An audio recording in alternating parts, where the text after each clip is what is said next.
Hey, I'm Molly Sims. And I'm Emese Gormley. We're two girls obsessed with one thing, beauty. And by that, we mean everything that makes you look And feel beautiful. We're calling on our favorite health experts, industry insiders, and friends to answer all your beauty questions. With a drink in hand. Definitely with a drink in hand. You're listening to Lipstick on the Rim with Molly Sims.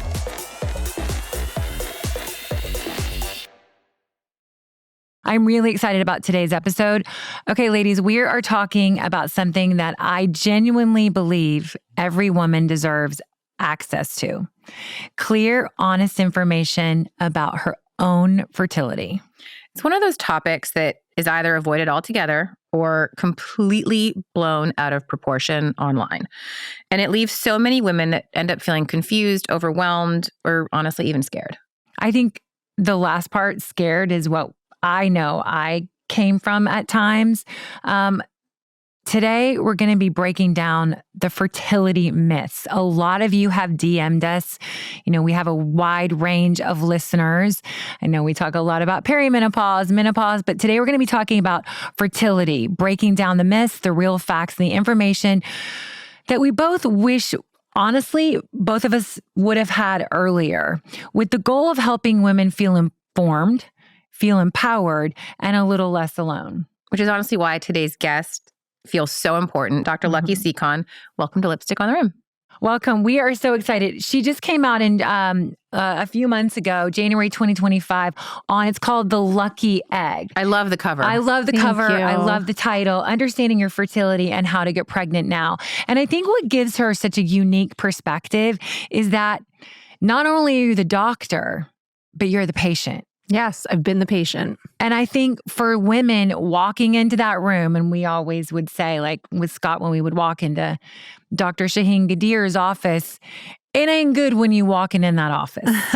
From the moment you walk in, and I remember going down that hallway, which we're going to discuss everything of the numbers, the ovarian reserve, but walking down that hall, I've never been so conscientious. Was like, oh my God, at 38 years old, I am old to be starting a family. Yeah. And it was very scary. It's never a good position to be coming at any problem with is fear and feeling like you're running out of time. That's not a good feeling. But to have a doctor that has perspective and can say, I've been in your shoes is kind of incredible. Yeah. And I think it made me a better doctor, honestly, going through secondary infertility. I had no problem having my first, but I knew all too well that because of training and education and how long it took for me to be personally in a place where I was ready to have kids, I actually was really proactive. And I went through IVF, froze embryos with my husband. And lo and behold, what I thought might happen happened. When I was older, I was actually 38 as well. And I found it harder to get pregnant. It just was like my body was different. Everything was different. And I ended up relying on what I froze to overcome that. But getting to that point wasn't as straightforward as I had hoped it would be. And I definitely went into it cocky thinking, I know what to expect. How hard could it be? I mean, even if it's challenging, I'll know what the solution is. But it's one thing to intellectualize and think that you know everything you need to know and have the answers. And it's another thing to actually be the patient and have feelings that I always tell my patients, this is not your fault. It's nothing that you did or didn't do. But I think it's just such a human nature tendency.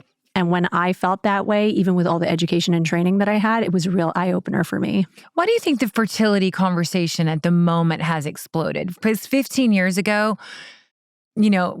it was not suggested to me to freeze my eggs. They were like, we have embryos. We're on the verge of egg freezing. I mean, in the last 15 plus years, fertility has exploded. Yeah. Just because the advancements. Yes. Can you talk a little bit about that? Yes. I mean, the success rates of IVF have changed dramatically from when it was invented, only in the 1970s, really. It was like single-digit success rates. There was no coverage from an insurance standpoint. It was like this experimental procedure. And I think back to the women who were the first pioneers, the women that said, okay, I'm going to try this because I desperately want to build my family, and how courageous and how hard that must have been to be like, we have very little faith that this is going to work. It's like 5% chance, right?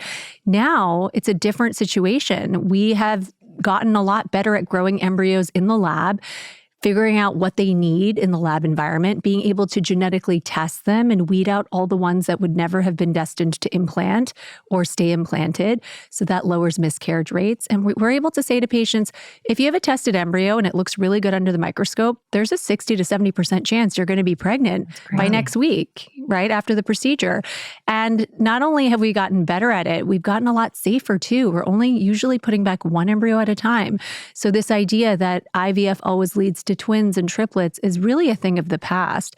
And I think because it's gotten safer and so much more effective, and now there's more insurance coverage, everything is much more normalized. It is just becoming much more mainstream and something that people are comfortable taking that leap of faith toward. Do you think that we have more infertility now than we did 15, 20 years ago? Or do you think that we're just now talking about it more? Women are getting married later. Like, it feels like it's changed a lot. And is it the foods that we eat, the medications that we're taking, environmental, or is it just, it's always been this, but we've just not had an open conversation? It's always been a problem, right? For a variety of reasons. There's so many different reasons why a couple or an individual might have a hard time getting pregnant. It might be that they have blocked fallopian tubes. There's no way for the sperm and the egg to meet.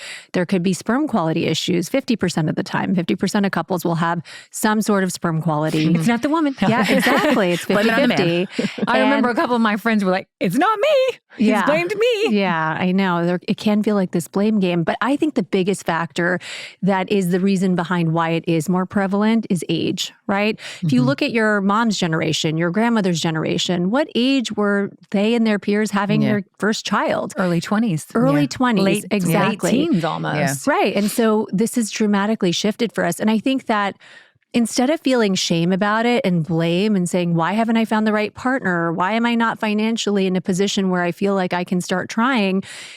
Society has shifted, and we're the first generation that has been tasked with kind of what feels like the impossible. It's like, okay, great. We're on equal footing with men when it comes to education and our jobs. Go out there and compete. But also be aware of your biological clock and make sure you do all these other things too. And it's like, we really, as millennials, I believe, are the first generation that have had to really navigate finding a balance. Yeah. And unfortunately, for a lot of women, there was no formalized education or guidance in how to do that. And so I love that we're talking about this more. And this is something I talk a lot about in my book, is this idea of people striving to have it all, but not understanding that our bodies, our biology, haven't necessarily evolved with that idea. A lot of my friends and our friends are in their mid to late 30s, and they are really wanting this conversation. They're freaking the fuck out.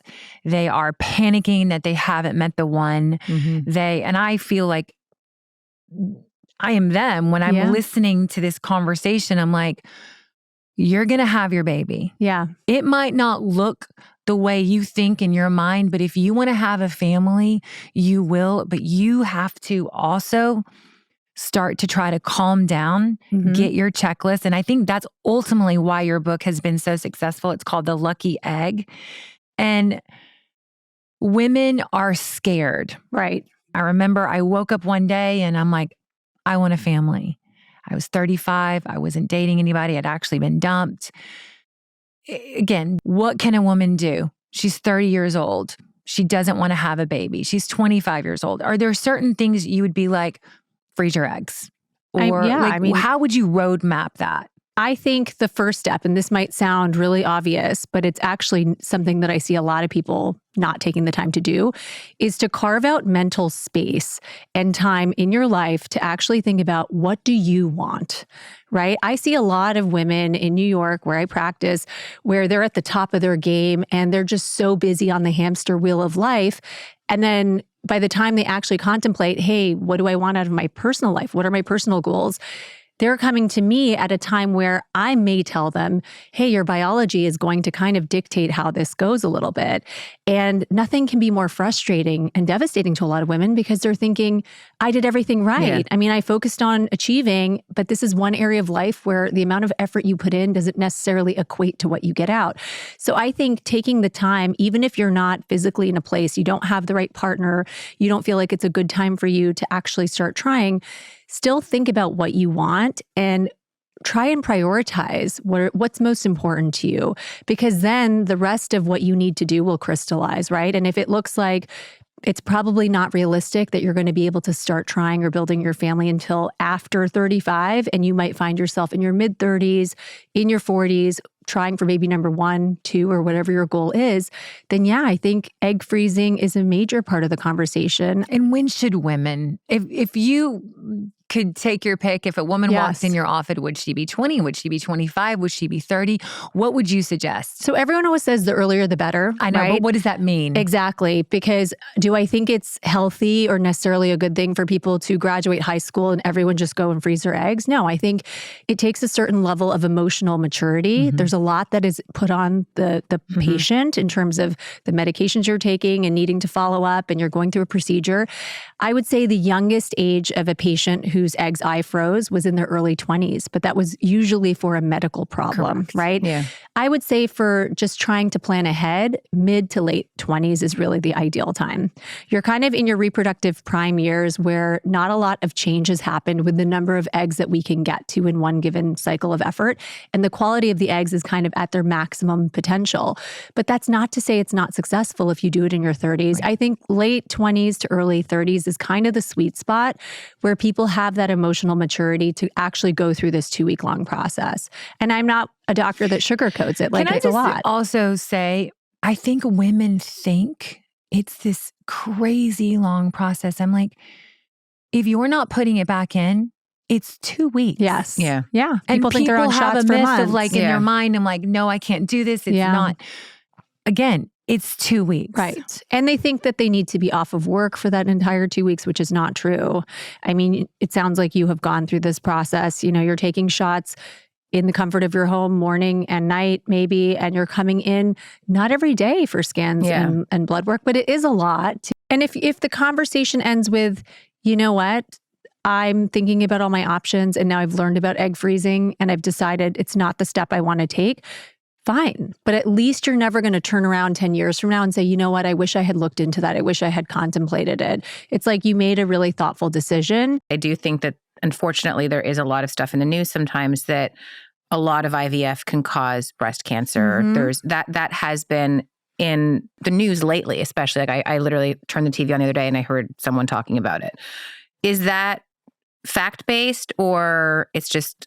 It's a myth. It's a really bad fear-mongering myth that's done a lot of damage, because I think those types of fears that aren't actually based on reality and what we're actually seeing when we look at long-term data following patients who've gone through IVF, even several rounds for decades and decades up until age 50 and beyond, we're not seeing a link between breast cancer. And it makes sense to me. The reason why people are thinking about it is because breast cancer is one of those types of cancer that can be hormonally driven. Yeah. And when you're going through this type of process, this 2 weeks of shots, whether you're freezing eggs or going through IVF to try to get pregnant, you're taking these shots and it's causing your ovaries to stimulate at a higher level than what you would normally experience if you're ovulating one egg. And you have higher estrogen levels, but it's for a very transient period of time. It's like 2 to 3 weeks. So it's not the same as chronic long-term exposure. So to me, it makes total sense that it wouldn't be a risk factor. And we have the data to actually prove that, especially from countries like Denmark that do a really good job of keeping registries and tracking outcomes over many, many years. And there are multiple studies that have provided really reassuring data. But I think these types of myths are particularly damaging because it's the reason why a lot of people will delay seeking care. They're afraid about all of these things they're seeing on social media that aren't actually true. Another common fear that I hear about is, you're going to take all these eggs out and you're going to put me into menopause earlier. And I would say, that's also not a thing either. I get why people think that. But if you actually understand what we're doing, I wish I knew how to get more eggs out, but I'm limited to working with whatever your body makes available. Yeah. And those eggs would have been kind of tossed out at the end of that cycle, regardless of whether we extracted them or not. Yeah.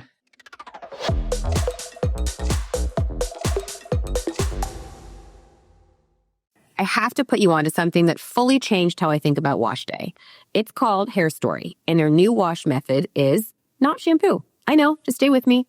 So instead of stripping your hair with hard detergents and then trying to add moisture back in, this is a really simple 2-step system that actually cleans your hair without drying it out. Step 1 is pre-wash. It's a detergent-free scalp rinse that breaks down buildup and basically resets your scalp in like 3 minutes. It feels super fresh, but not squeaky or stripped. Then, step 2 is New Wash, which is a cleansing cream that replaces both shampoo and conditioner in one step. That's it. No extra layering, no overcomplicating it. What I love most is how simple it makes everything. Fewer products, way less buildup, and after my first wash, my hair felt noticeably softer, smoother, and actually moisturized. Not that fake slippery feeling, but healthy. And somehow I'm going longer between washes, which I truly did not expect, but was very pleasantly surprised with. If you're looking for healthier hair without overdoing it, Hair Story is really worth checking out. It's proof that sometimes doing less actually gives you better results. If you want to try it for yourself, go to hairstory.com/lipstick and use code lipstick15 at checkout for 15% off your order. Lately, I feel like every time I see a trend I love on the runway or on Instagram, I end up finding it at Macy's. It's honestly where all the season-defining brands come together, from the fashion favorites we already love to new names you're excited to discover. Macy's just makes it super easy to shop what's next in style, all in one place. For spring, I've been living in brands like Avec les Filles and Lioness. They're perfect for those playful details and trendy silhouettes that instantly elevate an outfit. And can we just talk about how Coach is having a major moment? Adding a pastel tabby bag to any look just feels like spring. For the guys, Reese and Scotch and Soda are amazing for those work-to-weekend pieces that feel polished but still effortless. And Rod and Gun always nails that relaxed, refined vibe. When it comes to denim, Good American is so flattering and confidence-boosting. Truly try it and you will 100% get it. And of course, you can't sleep on Levi's. The classics plus all the trending fits and washes that last season after season. And Macy's even carries cult favorite beauty brands like Byredo and Miu Miu for those bold scents and elevated finishing touches. Honestly, I love discovering new brands and then suddenly they become favorites. That excitement will never get old for me. Macy's really is where fashion moments happen. So if you're ready to refresh your spring wardrobe and discover what's next in style, head to Macy's in-store or online and shop all your favorite brands and the new ones you're about to fall in love with all in one place. Okay, let's talk about sleep because I feel like we all try to overcomplicate it. We think we need a new mattress, blackout curtains, supplements, a sound machine, a sleep app. Like suddenly improving our sleep turns into this insane production. And honestly, the fastest, simplest upgrade is usually the one we ignore. Your sheets. Sheets don't usually fail all at once. It's the little things, the corners that won't stay put, the fabric that feels thinner than it used to, that scratchy feeling you didn't sign up for, waking up kind of hot, kind of uncomfortable, but you can't totally figure out why. And then you finally replace them and you're like, oh, this is what it's supposed to feel like. If your sheets are pilling, thinning, slipping, or overheating, that's your sign. It's time. I made the switch to Boll & Branch, and I am not being dramatic when I say I noticed the difference immediately. Their signature sheets are made from 100% organic cotton. They're so breathable, soft, and they actually hold their shape. They feel buttery from night one, and somehow manage to get even softer every single time you wash them. No weird stiffness, no overheating. Sleep sound with Boll & Branch. Get 15% off your first order plus free shipping at bollandbranch.com/lipstick with code lipstick. That's Boll & Branch, BOLLAND, branch.com/lipstick, code lipstick to unlock 15% off. Exclusions apply. You guys know I try a lot of skincare. I mean, a lot. And what initially caught my attention about OneSkin wasn't just cute packaging or hype. It was the fact that it was founded by an all-woman team of PhD longevity scientists, like stem cell biology, tissue engineering, actual lab coats. That got me. I'd been using their OS01 face, and what I love is how streamlined it is. It layers beautifully, but honestly, it can replace multiple steps. The texture is lightweight, but still feels nourishing. No pilling, no heaviness, no irritation. And my skin looks calmer, smoother, and a little firmer around my jaw and cheeks. What surprised me most is how powerful it is, while still actually being super gentle. My skin can be sensitive, and this doesn't cause any drama. And at the core of everything is their patented OS01 peptide. It's rooted in real clinical research and not just marketing language. And that, my friends, is very rare. Born over a decade of longevity research, OneSkin's OS01 peptide is proven to target the visible signs of aging, helping you unlock your healthiest skin now and as you age. For a limited time, try OneSkin with 15% off using code LOTR at oneskin.co/LOTR. That's 15% off oneskin.co with code LOTR. After you purchase, they'll ask you where you heard about them. Please support our show and tell them we sent you. For each of the topics below, and I want to discuss this, we want to know the single best takeaway you want women to walk away with. AMH and ovarian reserve. Mm-hmm. So what I want people to know about AMH or ovarian reserve, this is looking at egg quantity, right? It's no secret. Society loves to remind women that we have a biological clock. And for most people, the most obvious aspect to that is that you're born with a stockpile of eggs, like 1 to 2 million. By the time we get into menopause, we have less than 1,000. And that's when your body stops being able to ovulate, you stop getting periods. Most of us who are in our quote unquote reproductive age years are in between those two time points. And you basically each month are bringing a small number, a very limited subset from the stockpile in a process I can't control and you can't control with supplements or anything that you're trying to do. It's just like rationing. The more you have in your stockpile, especially earlier in life, the more you bring to the surface. And what AMH is, or a follicle count on an ultrasound, both of those things, the blood test AMH and a follicle count, are telling you kind of a relative sense of how much is getting rationed or becoming available each month. I only care about that if you're going through egg freezing or IVF. Otherwise, what's happening when you're ovulating? You're only releasing one of those eggs. Anyway. So two people who are the same age, let's say I have two 35-year-old patients in front of me, and one has a high AMH level, a high follicle count, and the other one has a very low one. If they're both ovulating each month, they're on equal footing in terms of who's going to get pregnant first. It's really about age and egg quality. So a friend of mine was going through IVF. She went through, I think, one round. They told her AMH number was below 1, very low. Probably would not be successful at IVF. Probably, again, fear. Yeah. Would never get pregnant. She did the round of IVF. She had 2 kids naturally, 40 and 42 right after. Yeah. I mean, that is one of the more damaging myths. And I don't know why sometimes people hear that from fertility doctors. I'll tell you, the only thing that really matters about a very, very low AMH is, yes, it can make it harder to respond to the stimulation and harder to get enough eggs out. But that's not going to dictate whether or not you're able to ovulate a healthy egg. And there are many studies that have shown, looking at thousands and thousands of women, that their AMH does not predict their ability to have a baby. And I think it's just this label that a lot of people walk around with and they think, oh my God, what did I do? I think that's why some girls in their early 30s don't want to get the number. I know. Yeah.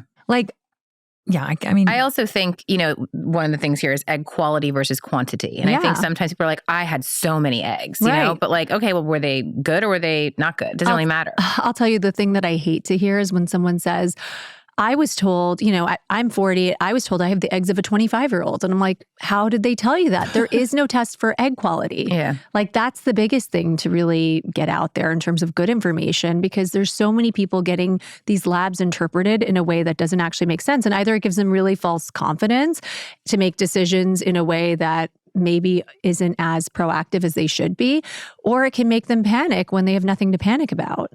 Egg freezing. What do we think? Egg freezing, I think, is a wonderful technology. It's a form of fertility preservation. It is no longer something that's regarded as experimental. A lot of women used to come to me, I would say 10 years ago, shoulders slumped.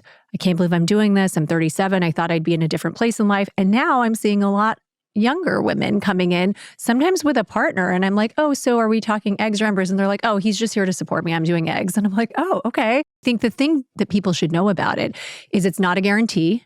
Right? When you're freezing eggs, you're freezing potential, and human reproduction is inefficient. When you ovulate one egg, you don't expect the first time you pee on a stick, it's going to be a positive, right? Everyone knows from their friends or from their own experience of trying to get pregnant, persistence will hopefully pay off. And it's all about knowing when to call it and to seek help, right?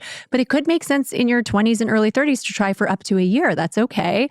And when you think about each egg that you freeze, those are similar to the eggs that you would have ovulated. And not every egg that you ovulate is capable of getting fertilized and turning into a healthy embryo. So it's all about making sure you have a good number for your age and for your presumed egg quality. And that's where counseling from your doctor and them also sharing what are their clinic success rates. We have women that come back all the time each week to thaw out their eggs. So I'm telling them about real world data, not just theoretically, this is what we think the numbers will shake out to be. I think the numbers thing is so important too, because I remember someone saying to me, well, how is their lab? And I kind of didn't understand what that means. So important. It means how many babies are becoming babies out of that lab. Yeah, lab is very important. I'm so glad you brought that up because that's probably the least talked about factor. A lot of people will talk about how does the clinic look? Like, what does the waiting room feel like? Do you like your doctor? How do you communicate with the care team? All of those things matter. But I think what matters the most, more than sometimes if you like your doctor, is the quality of the lab. There are a whole team of people called embryologists that are behind the curtain. You hardly ever meet with them. You might see them on the day of your procedure, but they're the ones that are handling your eggs and sperm and turning them into embryos, and the quality control of that environment and how many cycles they do in a given year. I mean, would you rather go to a surgeon for a procedure who only does 50 cases a year or 5,000? I mean, it makes a difference. I think also one of the things that's important to talk about, and this is just a conversation I had with a friend, is knowing your mother's history. Absolutely. And having open conversations. Because I have a friend of mine who, has gone through some stuff, and she was like, oh, well, I didn't know that my mom went into early menopause. Yep. And I will tell you, if you have a first-degree relative that went into premature menopause before age 40, that is associated with several-fold times higher risk, anywhere from 4 to 6 times higher risk of that individual that has that family history of also experiencing that. Doesn't mean you will experience it, but it's a red flag that should be on your radar that you should share with your doctor. Similarly, you see a lot of relationships when it comes to family genetic history and factors like endometriosis, polycystic ovary syndrome, even fibroids. So there are many gynecologic conditions that can impact your fertility that can run in your family. Genetic testing. Yes. What do you think? Genetic testing is a loaded term, and I think there's a lot of confusion because you could be referring to a lot of different things.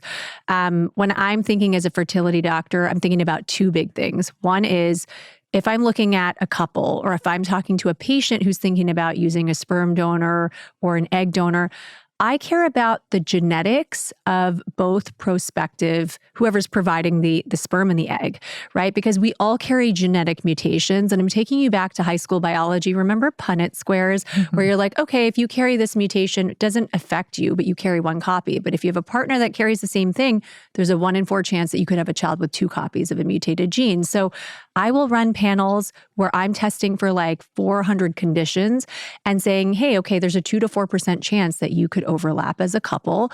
And if we find out that you do match up, you could do nothing with that information and say, okay, at least I know what to test the pregnancy for at the end of the first trimester to find out if I'm going to have an affected child. That's usually a more excruciating choice, right? Because you're waiting a long time to get that information. But you could also say, I don't want to go through that. I want to create embryos. And now I can genetically test the embryos because I know what to look for. And I can say, you know what? These embryos would result in cystic fibrosis, which is a terrible lung disease, right? And that's on the panel. But these ones only carry 1 copy or no copies, and these would not result in a child with that problem. I see this help so many families that have really strong family histories of cancer. So one of the patients will come in and say, I know I carry the BRCA mutation, and I have a much higher elevated risk of having breast cancer, ovarian cancer in my lifetime.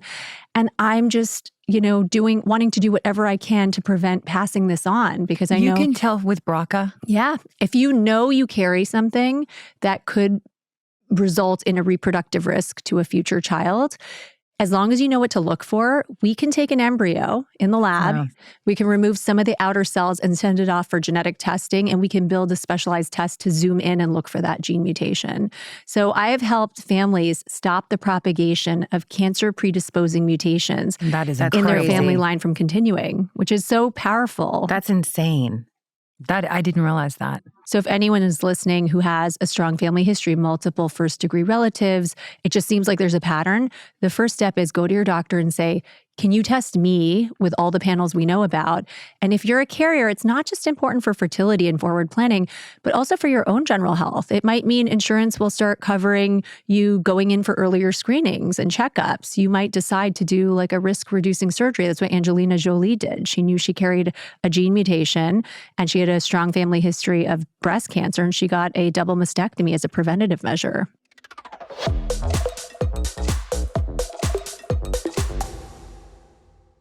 Fertility myths, true or false, with Dr. Lucky.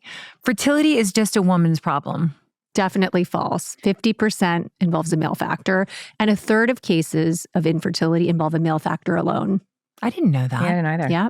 Well, speaking of, a low egg count means you're infertile. So we talked about this, and it couldn't be further from the truth. How many people are walking around on the sidewalk outside with a low AMH and have no idea because they never got it tested because they had no issue getting pregnant, right? We don't really understand exactly why some people have lower AMHs than others. We know there's a genetic component. Some of it can be environmental. There are certain lifestyle factors that definitely don't help. Like we know cigarette smoking, even vaping can deplete how many follicles you have and make you lose eggs at a faster rate. And you could go into menopause earlier. So for sure, there are things that we can avoid. And there's definitely a role for lifestyle in trying to slow the rate at which things happen. But biological aging and the decrease in our egg count is very natural, and it tends to speed up as we enter our late 30s and early 40s. And it's not something we should be afraid of. It's just we should be understanding what it actually means. Sperm don't have a biological clock. That's false. Yeah. Just because men make new sperm for the rest of their lives, unlike us, we don't make new eggs, right? We're born with our stockpile. They are always making new sperm cells every 74 days. But that doesn't mean that they're not experiencing aging. It's just a different mechanism than our biological clock. So over time, they accumulate mutations, which can be passed down in sperm's DNA to their children. And so what is being older for a man when it comes to fertility, it's different than for women. We talk about this inflection point at 35. It doesn't mean you fall off a cliff, but things start to change a little bit faster, right? And then even more so in your 40s. For men, there isn't an agreed upon definition. Some studies say 45 and older, and some say 50s. But certainly as men are able to father children throughout their whole lives, we start to see a relationship between more and more problems cropping up in the health outcomes of their children, especially neurodevelopmentally. And when you think about men, having kids in their 50s and 60s, there is a relationship there. And you are seeing that.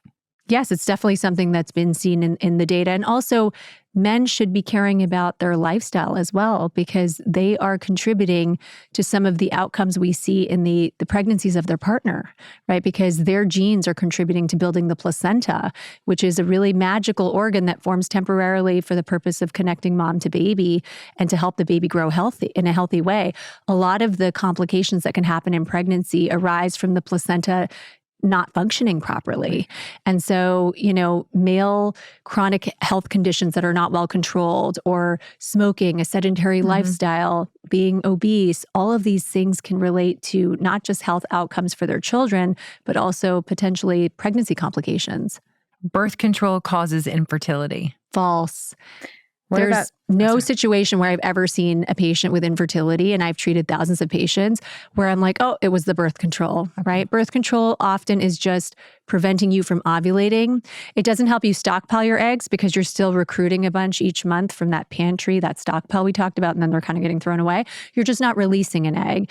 And even the IUD, which you're still ovulating in the background, that's just preventing sperm from getting to the egg. And once you remove it, the effects are automatically reversible. Stress causes infertility. Just relax. All of that is so triggering to so many people because it's just like empty words, And I will tell you, I treat a lot of, type A, high-powered women in very stressful jobs.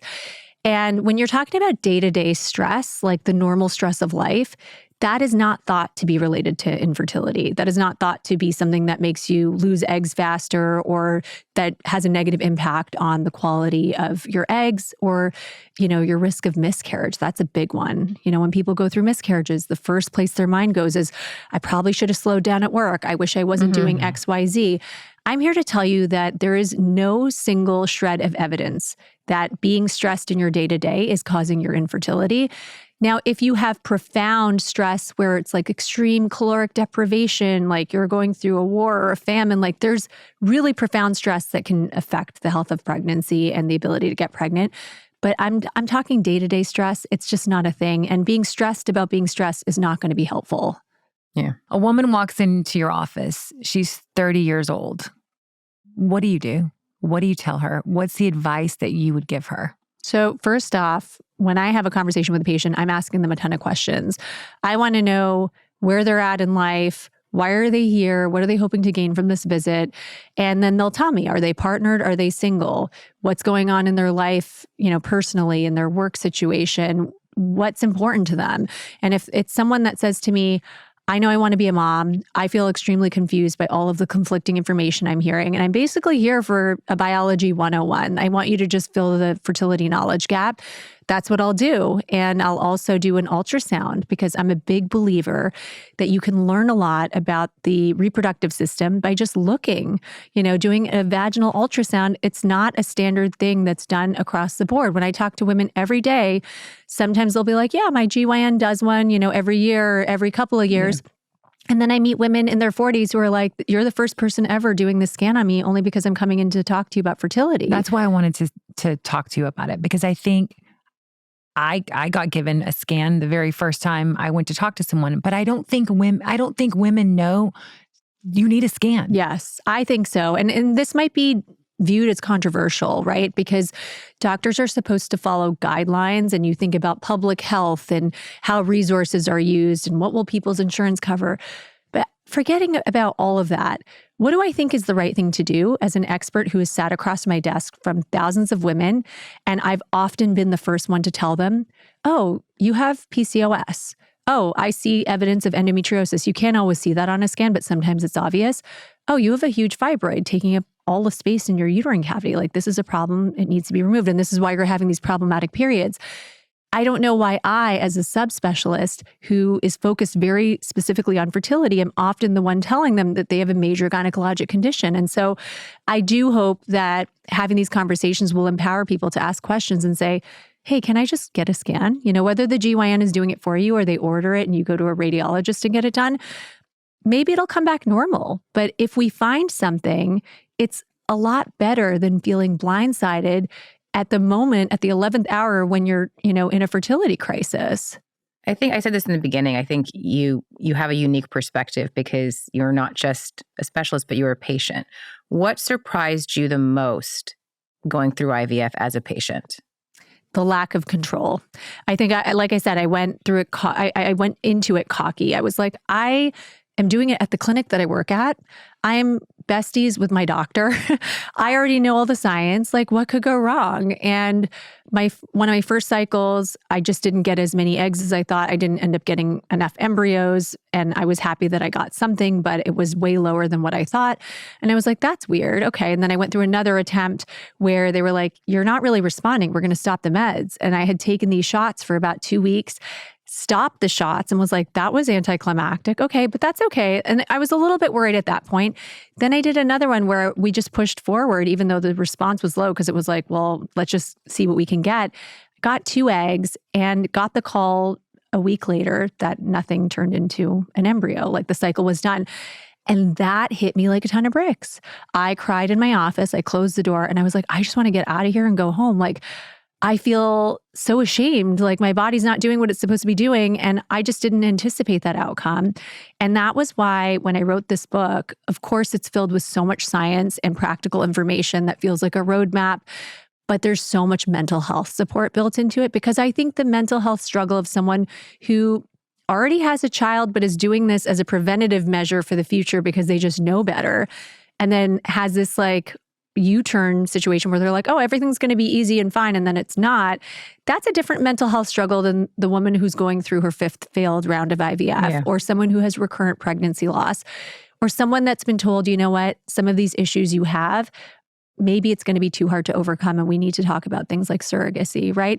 Each of those types of pivots or challenges come with their own set of mental health baggage and the stories we tell ourselves, and the way it can make you feel and the things that you struggle with are very unique to each situation. So every chapter, every topic has a mental health slant to it. I love it.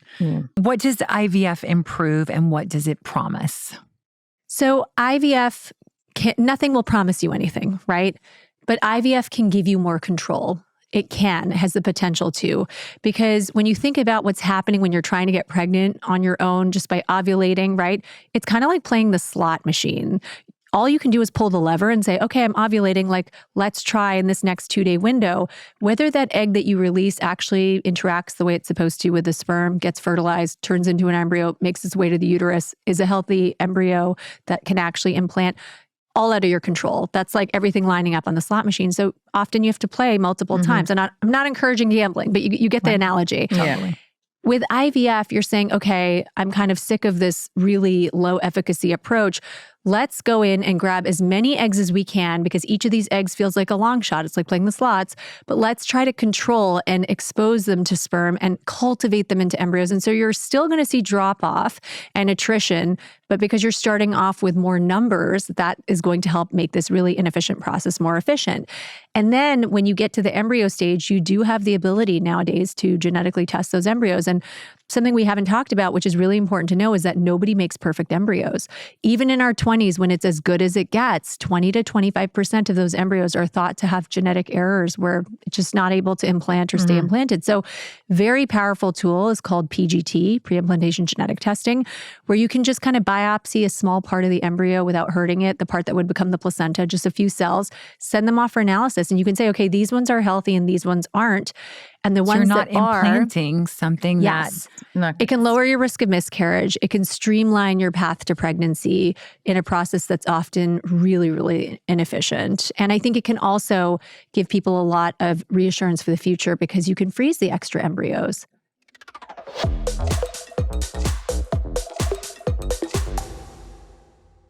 A woman is looking to get pregnant. Do you suggest acupuncture, supplements? What is kind of that checklist a woman can do?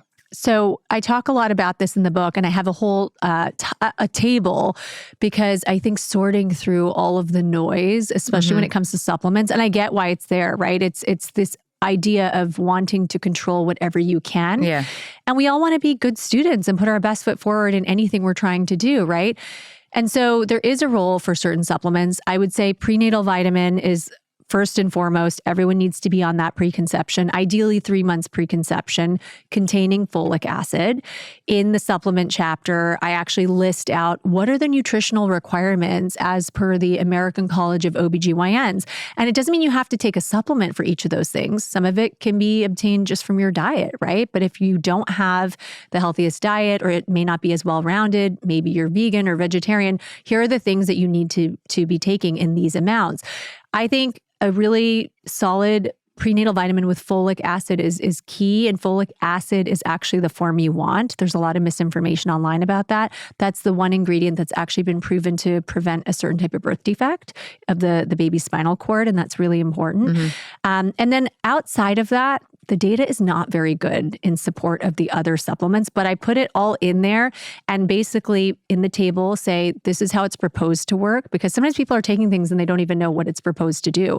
Here are the dosages that have been studied and that are typically taken. Here are the side effects, because we don't talk about that enough with supplements, right?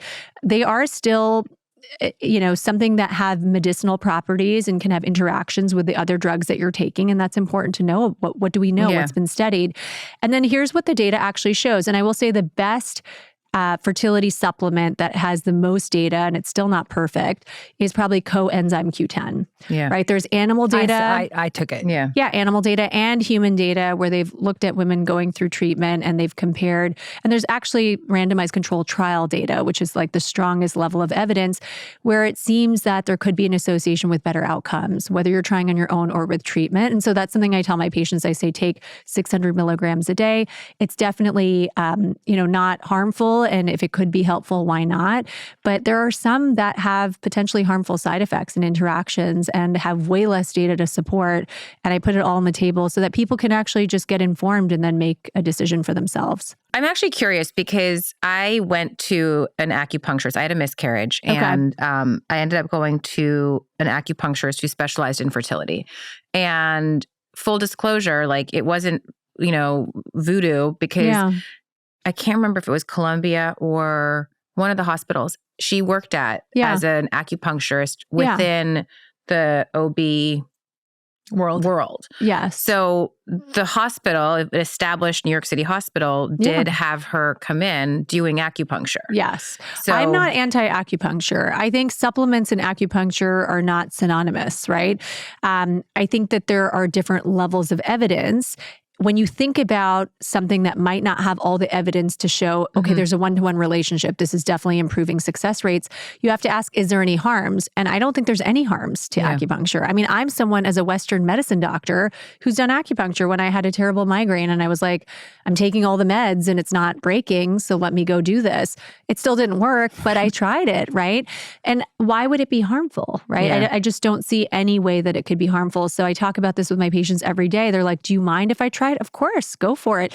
I would say if it stresses you out to have another needle in your body, right? Yeah. And maybe if it's not covered by insurance and it's just like you're racking up costs of everything you're doing to try to get towards this goal, I wouldn't stress about it and say, oh my gosh, this is going to make or break your cycle.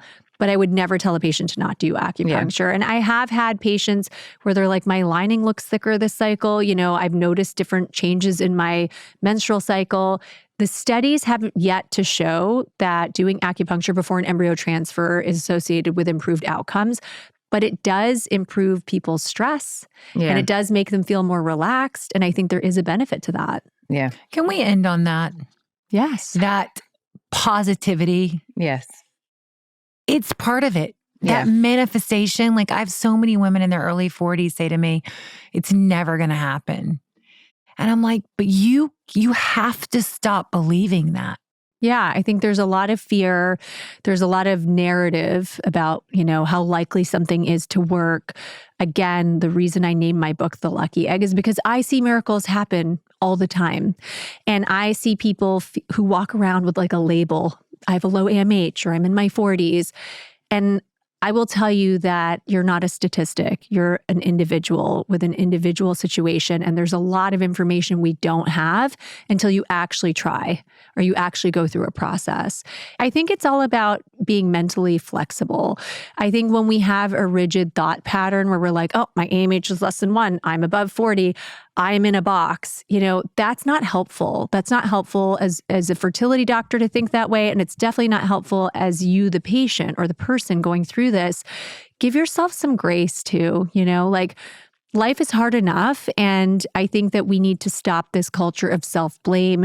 And I think that the backlash of a lot of prior books, especially those not written by experts, and these formulas of saying like, this is what you have to do, and then you will get to your baby.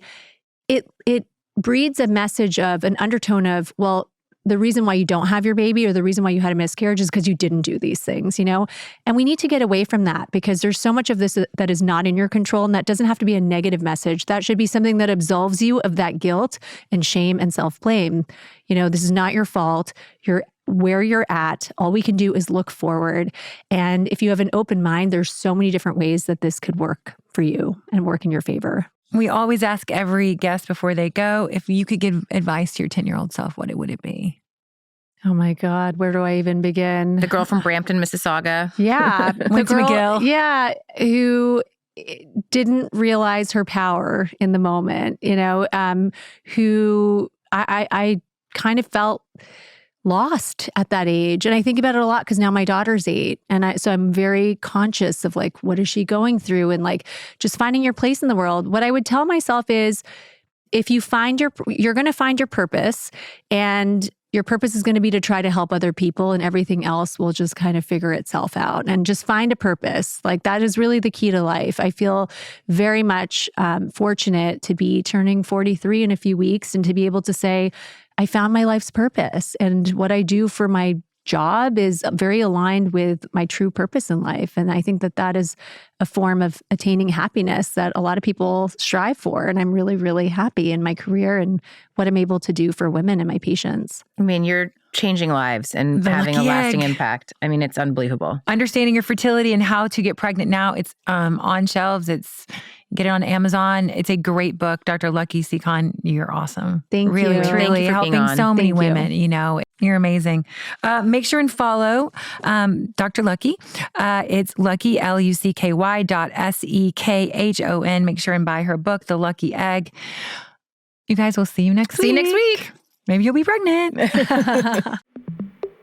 Thanks for listening to Lipstick on the Rim with Molly Sims and my ride or die, Emese Gormley. We are so excited to bring you guys along on this journey with us. You can find us on Instagram and TikTok at Lipstick on the Rim and at Molly B. Sims. Or you can go to my blog where you can dive just a little bit deeper into my favorite products, trends, and more at mollysims.substack.com. And don't forget to check out our video episodes on my YouTube channel, Molly Sims. This podcast is a production with Sony Music. I wanted to give a special thanks to my team, Rosie Cummings, Kenna Ryan, Sophie Kevorkian, and everyone at Sony Music. Don't forget to listen and follow wherever you get your podcasts so you never miss out on the fun.